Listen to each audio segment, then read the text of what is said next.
नमस्कार, मेरा नाम भाऊ तोरसेकर। आप देख रहे हैं प्रतिपक्ष। दोस्तों, मैंने फिर से हिंदी वीडियो शुरू किया है और कल ही जो पहला वीडियो डाला उसको जो अच्छा रिस्पांस मिला है, तो आशा करता हूँ कि इसके आगे इसमें ब्रेक नहीं आएगा, कंटिन्यूटी रहेगी। आज मैं जो सब्जेक्ट आपको बोलने जा रहा हूँ वो विषय जो है वो एक स्लोगन जैसे आपने जो हेडिंग देखा है वो एक स्लोगन थी पुरानी, जब काशीराम थे बहुजन समाज पार्टी के संस्थापक जो थे और अध्यक्ष भी थे मायावती के पहले। उस समय का जो बीएसपी था उसकी एक स्लोगन थी, बाबा तेरा सपना अधूरा काशीराम करेगा पूरा। बाबा साहब अम्बेडकर जो थे उन्होंने दलितों को आज़ाद करने की, उनको नई जिंदगी देने की कोशिश की थी और भारत जो जाति व्यवस्था में अटका हुआ देश था उसको वहाँ से निकालने की जो कोशिश की थी, उसके लिए उन्होंने पार्टी भी बनाई थी, लेकिन वो महाराष्ट्र में नहीं चली। लेकिन वही विचार लेकर जब काशीराम खड़े हो गए, उन्होंने अलग अलग ये किया था, तो आखिर में उन्होंने बहुजन समाज पार्टी मेरे ख्याल से 1980 में 40 साल पहले बनाई। उसके बाद 90 के दशक में मायावती पार्टी में आ गई, उन्होंने किया। तो उस वक्त एक जो बड़ा स्लोगन था काशीराम का वो था, बाबा तेरा सपना अधूरा काशीराम करेगा पूरा। यानी इस देश के दलितों को असली आज़ादी काशीराम ही बहाल करेंगे, ऐसा वो स्लोगन था। तो वो मुझे अभी भी याद है और इसलिए मैंने इस सब्जेक्ट में, इस विषय जो है आज का, उसमें ये कि 2014 में नरेंद्र मोदी जी जब प्रधानमंत्री की रेस में आ गए थे तो उन्होंने स्लोगन दी थी कि कांग्रेस मुक्त भारत। तो ऐसे तो एक बड़ी पार्टी जिसने 50 साल से देश में राजनीति की है, 50 साल से सत्ता चलाई है, वो पार्टी एक दिन में ख़त्म नहीं होती। तो कांग्रेस मुक्त भारत का मतलब ये था कि कांग्रेस को हराएंगे, सोनिया राहुल की कांग्रेस जो है वो हराएंगे। और असल में 2014 के बाद मोदी जी भी कभी बोले नहीं कि कांग्रेस मुक्त भारत, ये मोदी जी बोले नहीं, लेकिन बाकी सारे लोग, उनके विरोधी दल भी इसका बार बार रिपीट करते रहे कि क्या एक पार्टी को ख़त्म करना चाहते, ये तो डेमोक्रेसी नहीं चाहते, वगैरह वगैरह वगैरह। लेकिन 2014 में कांग्रेस की जो बुरी हार हो गई, उससे कांग्रेस आज तक उभर नहीं पाई है। उस वक्त तो राहुल गांधी कांग्रेस को लीड कर रहे थे, लेकिन पार्टी की अध्यक्षा सोनिया गांधी थी। 2019 का चुनाव आने तक कांग्रेस को राहुल गांधी ने इतना बर्बाद कर दिया कि वो खुद अध्यक्ष बन गए। और उससे भी बुरी हालत 2014 से 19 के दरमियान उन्होंने कांग्रेस पार्टी की कर दी। तो 2019 में कांग्रेस खत्म करने की बात ना बीजेपी को बोलनी पड़ी, ना मोदी जी को बोलनी पड़ी। और खुद मान लो कि राहुल गांधी ने ही ये अपना सपना बना लिया कि मैं कांग्रेस को ख़त्म कर दूंगा। वो आहिस्ते आहिस्ते उन्होंने इतना कांग्रेस को दुबला बना दिया कि फिर से 2019 में बुरी तरह से कांग्रेस हारी। हाँ, एक बात है कि जहाँ कांग्रेस की अच्छी पकड़ है, उनका अच्छा संगठन है, वहाँ के कांग्रेस वाले अपने तरीके से ये लड़ाई लड़ते रहे, कांग्रेस को संजीवनी देने की कोशिश करते रहे। तो वहाँ भी राहुल गांधी ने कांग्रेस का सत्यानाश कर दिया। अभी अभी आपको मालूम है कि पंजाब में जहाँ फिर से कांग्रेस चुनाव जीत सकती है ऐसा माना जाता था, वहाँ राहुल गांधी ने और प्रियंका वाड्रा ने इतना गड़बड़ कर दिया है कि अगला चुनाव होगा उसके बाद कांग्रेस बचेगी या नहीं पंजाब में, इस पर ही सवालिया निशान लग गया। जो कि कांग्रेस आसानी से पंजाब जीतेगा ये बोला जाता था, तो वहाँ के चीफ मिनिस्टर को ख़त्म कर दिया, उनको मानो अपमानित कर दिया, वो पार्टी से निकल गए। दूसरे जो चीफ मिनिस्टर लाए उनको कोई पूछता ही नहीं। और जो उसका सत्यानाश पार्टी का कर सकता था, ऐसा जो मोहरा नवजोत सिंह सिद्धू, उसको ही लाकर बिठा दिया। तो बात यह है कि एक तरीके से ये मोदी का अधूरा सपना था, वो पूरा करने के लिए पिछले 6-7 साल से राहुल गांधी जुटे हुए थे, जोर शोर से काम कर रहे थे, लेकिन फिर भी राहुल गांधी कांग्रेस को खत्म नहीं करवाए। ये मोदी जी का था, वैसा ही राहुल गांधी का सपना अधूरा रह गया। मोदी जी भारत को कांग्रेस मुक्त करना चाहते थे और बाद में राहुल गांधी भी वही काम करना चाहते थे, लेकिन फिर भी आज कांग्रेस है, बहुत सारे राज्यों में कांग्रेस जिंदा है, कुछ ना कुछ कर रहे हैं वहाँ के लीडर।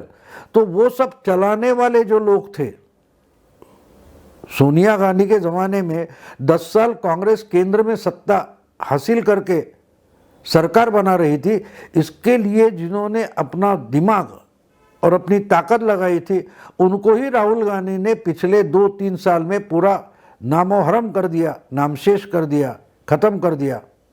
गुलाम नबी आज़ाद है, कपिल सिब्बल है, जो जो कुछ आप नाम ले सकते हो, G23 भी बोला जाता है, उसमें से बहुत सारे लोग पार्टी छोड़कर अब जा रहे हैं। तो इस पार्श्वभूमि में उस रेफरेंस से हम देखें तो मुझे लगता है कि इनको भी जाने नवाब गुलाम नबी आज़ाद या बाकी सारे नेता है, या शरद पवार जी जो पहले 20 साल पहले कांग्रेस छोड़कर निकल गए थे, उनको भी जो काम हासिल नहीं हुआ वो शायद अब ममता दीदी पूरा करेगी। मैंने इसके बारे में बार बार मराठी में लिखा है, बोला भी है कि अगर कांग्रेस, जो बहुत सारे लोग हैं जो कांग्रेस में नहीं है, पत्रकार है, बुद्धिजीवी है, एनालिस्ट है, वो चाहते हैं कि मोदी को चैलेंज देने के लिए कांग्रेस होनी चाहिए। लेकिन अगर जिनके हाथ में कांग्रेस की बागडोर है वही कांग्रेस को ख़त्म करना चाहते हैं, तो कांग्रेस लड़ेगी ही कैसे, लड़ेगी कैसे? तो इसलिए मैंने बार बार बोला था कि राहुल गांधी या प्रियंका गांधी कांग्रेस को संजीवनी नहीं दे सकते। उनके पास वो लीडरशिप क्वालिटी नहीं है, उनके पास वो ताकत नहीं है, उनके पास वो चतुराई नहीं है। इसलिए दूसरा कोई नेता अगर खड़ा हो जाए और वो कांग्रेस को समेटने की कोशिश करे, तो शायद मोदी जी के लिए कांग्रेस फिर से एक चैलेंज बन के, आह्वान बन के खड़ी हो सकती है। लेकिन बुरी बात यह कि ना राहुल गांधी कांग्रेस चलाना चाहते, ना वो दूसरे किसी को चलाने देना चाहते। इस पर भी मैंने इसके पहले एक वीडियो बनाया था कि मानो मोदी की एक स्लोगन है, न खाऊंगा न खाने दूंगा। तो राहुल गांधी भी उस ढंग से काम करते हैं कि ना तो मैं पार्टी चलाऊंगा, ना मैं कांग्रेस चलाऊंगा, ना कांग्रेस किसी को चलाने दूंगा। तो ये बात थी, इसलिए मैंने बोला था कि अगर गुलाम नबी आज़ाद हो या कोई भी वाईएसआर कांग्रेस के जगन रेड्डी हो, शरद पवार हो, ममता दीदी हो, या कोई भी आगे आए और अगर वो ट्राई करे, तो बहुत सारे लोग कांग्रेस से निकलकर उनके पीछे चले जाएंगे और कांग्रेस फिर से एक मजबूत पार्टी, मैंने बोला कि सत्ता में आ जाएगी, लेकिन टक्कर देने वाली पार्टी बन सकती है। मोदी को चैलेंज देने वाली पार्टी फिर से कांग्रेस बन सकती है। हाँ, उसका नाम कांग्रेस होना या हो ना हो। वैसे देखिए तो वाईएसआर कांग्रेस हो, एनसीपी हो, या ममता दीदी की तृणमूल कांग्रेस टीएमसी हो, उनके नाम में कांग्रेस है, यानी वो कांग्रेस की विचारधारा मानते हैं और कांग्रेस का जो हेरिटेज है वो भी मानते हैं। तो अगर उनकी लीडरशिप में कांग्रेस ने नए से खड़े हो जाए तो मोदी जी के लिए एक कांग्रेस का आह्वान, चैलेंज खड़ा हो सकता है। लेकिन दोनों तरफ से देखे, राहुल कांग्रेस खत्म करना चाहते, मोदी जी कांग्रेस को हराना चाहते, तो कांग्रेस को जो जिताना चाहते ऐसे लोग इकट्ठा आए और उनको कोई स्ट्रांग लीडर मिल जाए, तो वो तो पवार नहीं हो सकते थे। पवार ने बहुत सारी कोशिश की, लेकिन उनकी उम्र निकल गई है। जगन मोहन रेड्डी आंध्र से बाहर नहीं निकलना चाहते। ऐसे वक्त में ममता दीदी ने अब लीड लिया है। ममता दीदी बंगाल जीतने के बाद आगे आई है और वो नए सिरे से कांग्रेस को खड़ा करना चाहती है। और कांग्रेस को खड़ा करना इसका मतलब ऑल इंडिया, क्या बोलते हैं उसको, इंडियन नेशनल कांग्रेस नहीं, तो टीएमसी के नाम पर वो कांग्रेस को पुनरुज्जीवित करना चाहती है। और अच्छी बात है, बुरी बात है ऐसा मैं नहीं मानता। अगर बीजेपी के लिए कोई अच्छा चैलेंज नहीं होगा तो बीजेपी भी आगे चलकर करप्ट पार्टी बन सकती है।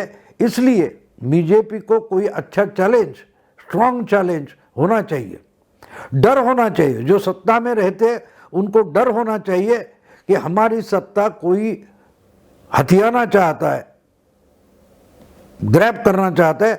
ऐसा अगर लगे तो जो सत्ता में बैठे वो अच्छी तरह से कारोबार काम चलाते हैं। इसलिए अगर कांग्रेस का पुनरुज्जीवन होना है तो अच्छी बात है।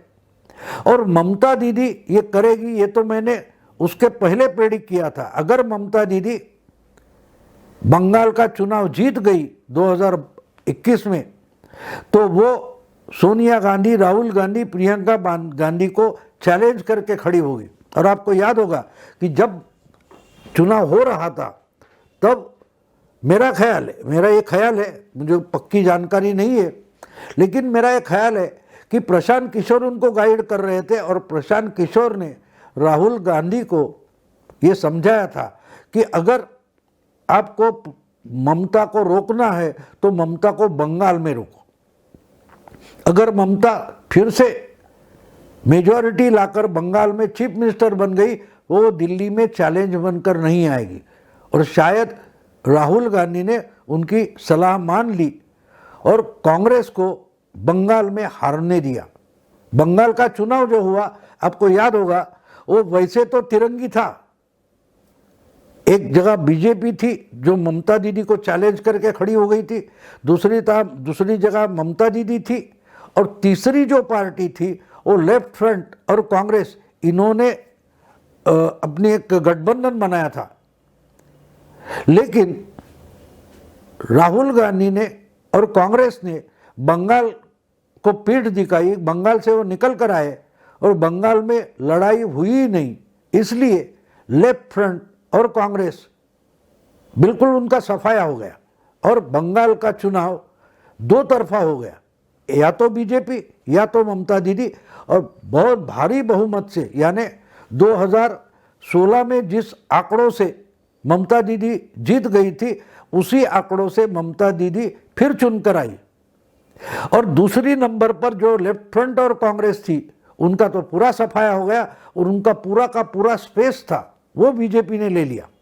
तो अब बंगाल में दो ही पार्टियां बची, लेकिन ममता दीदी अब बंगाल में नहीं रहना चाहती। वो पूरे देश की कांग्रेस अपने कब्जे में लाना चाहती है। और चुनाव का रिजल्ट होने के बाद 3-4 महीने में उन्होंने ये कोशिश शुरू कर दी कि जहां जहां कांग्रेस वीक है वहां पहले अटैक करो।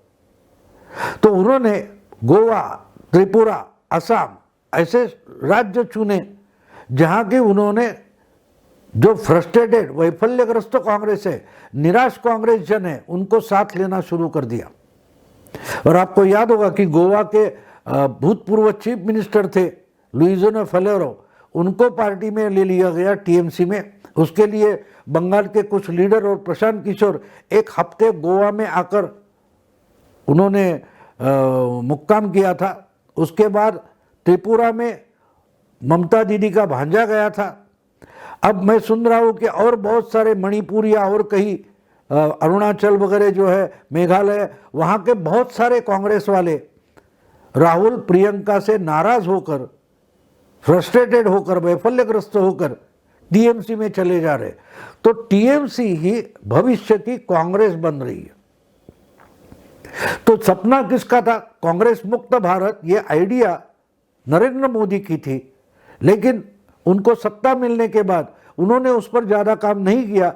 बीजेपी को बढ़ाने की कोशिश की, लेकिन कांग्रेस को ख़त्म करने की कोशिश नहीं की। तो वो जो उनका सपना था वो राहुल गांधी ने उठाया। वो बोले काय को झंझट चलाना है, पार्टी जल्द से जल्द ख़त्म हो जाए तो पॉलिटिक्स से निकल जाऊंगा, और उनको जो चाहिए वो करेंगे। हाँ, पार्टी की जो प्रॉपर्टी है वो राहुल गांधी और प्रियंका गांधी को चाहिए, इसलिए उनको दूसरी कोई लीडरशिप कांग्रेस में नहीं चाहिए। इसलिए मैंने कहा कि ये मोदी का और राहुल का दोनों का अधूरा सपना है कांग्रेस खत्म करने का। तो ममता दीदी एक तरीके से वो सपना अपना लिया है। ममता दीदी अब कोशिश कर रही है कि पूरे देश भर में फैली हुई कांग्रेस की जो संगठन है उसको ही काबिज कर ले। तो अलग अलग राज्यों के जो नेता है जो उस स्टेट में अपनी कुछ ताकत दिखा सकते हैं। दिल्ली में बैठे हुए गुलाम नबी आज़ाद हो, कपिल सिब्बल हो, उनका कोई अपना वजूद नहीं है, उनकी अपनी कोई कॉन्स्टिट्यूंसी नहीं है। लेकिन लुइजियाना पलेरो ये दिल्ली वाले नेता नहीं है, वो तो गोवा के नेता है। वैसे ही जो नाम मैं भूल गया, संगमा, जो पूर्णो संगमा के बेटे हैं मेघालय के, वो बड़े कांग्रेस नेता थे, उनको टीएमसी में अपने साथ ले लिया। वो कांग्रेस में थे लेकिन दिल्ली वाले नेता नहीं थे, मेघालय वाले थे, उनको टीएमसी में साथ में ले लिया। त्रिपुरा के बहुत सारे नेता कांग्रेस के टीएमसी में चले गए। तो आहिस्ता आहिस्ता ममता दीदी जो कांग्रेस का और राज्यों का बंगाल छोड़कर छोटे छोटे राज्य जो हैं वहाँ की कांग्रेस हथिया रही है, अपने पार्टी में उनके नेता को शामिल कर रही है। और जैसे जैसे ये ताकत बढ़ती जाएगी, अगले चुनाव में अगर गोवा हो या मणिपुर वगैरह हो, वहाँ अगर टीएमसी ने कांग्रेस की जगह ले ली तो मान लो कि अगले 2 साल में एक एक करके पूरे देश के और जो राज्य, मध्य प्रदेश हो, राजस्थान हो, छत्तीसगढ़ हो, पंजाब हो, बाकी सारे महाराष्ट्र हो, वहाँ के जो लोकल लेवल के कांग्रेस नेता है वो आहिस्ते आहिस्ते ममता की चंगुल में फंस जाएंगे और वो खुद को कांग्रेस की जगह टीएमसी मानेंगे, यानी तृणमूल कांग्रेस मानेंगे। बात सीधी है, ममता दीदी कांग्रेस काबिज करना चाहती है, कांग्रेस पर कब्जा करना चाहती है। तो ये तो मोदी का सपना था, राहुल का सपना था, वो अधूरा रह गया और ममता दीदी वो सपना पूरा करेगी। कांग्रेस तृणमूल कांग्रेस से जीवित रहेगी, कांग्रेस तृणमूल के नाम पर जीवित रहेगी, लेकिन इंडियन नेशनल कांग्रेस इसमें खत्म हो जाएगी। देश कांग्रेस मुक्त हो जाएगा, यानी कि टीएमसी युक्त हो जाएगा। दोस्तों मैं अभी यहाँ रुकता हूँ। अगर ये वीडियो आपको पसंद आया तो लाइक कीजिए, शेयर कीजिए और प्रतिपक्ष को सब्सक्राइब कीजिए। नमस्कार।